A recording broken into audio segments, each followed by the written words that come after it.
ជីវិតនេះមិននឹងរៀបរាប់ចាប់ពីពេលណាគ្រាន់តែដឹងថា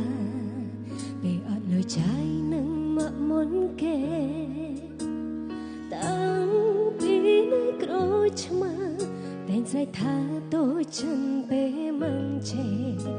រអ៊ូមិនដែលទុំនេះគឺមិនតែងតែតាមមើលពីអូពេលភៀងពីគេតែងលឺសំឡេងទេសនាគ្រប់ពេលសំ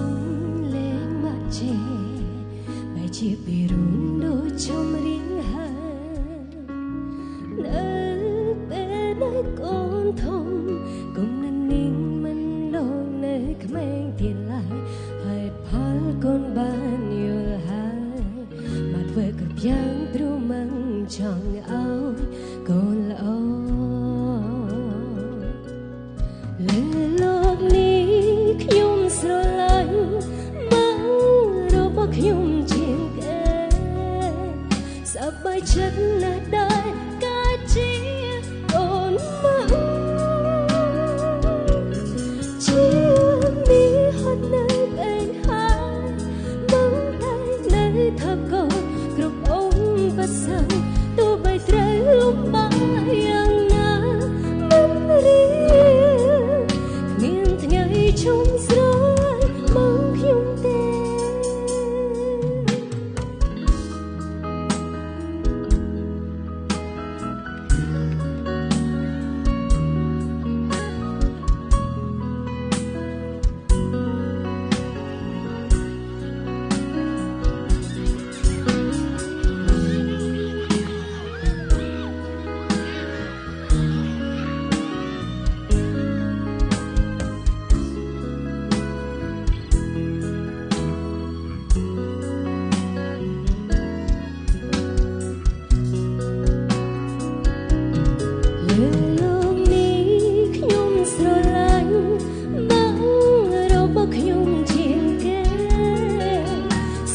ចិត្តណាស់ដែរកាជា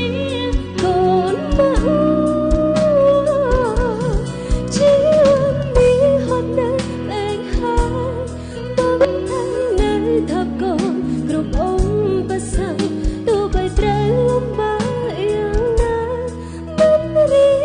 ងគ្មានថ្ងៃជុំស្រឡាញ់បងខ្ញុំទេលើលោកនេះខ្ញុំស្រឡាញ់មករបស់ខ្ញុំជាងគេ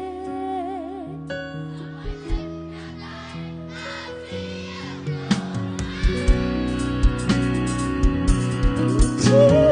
នេះហត់នៅពេលហើយ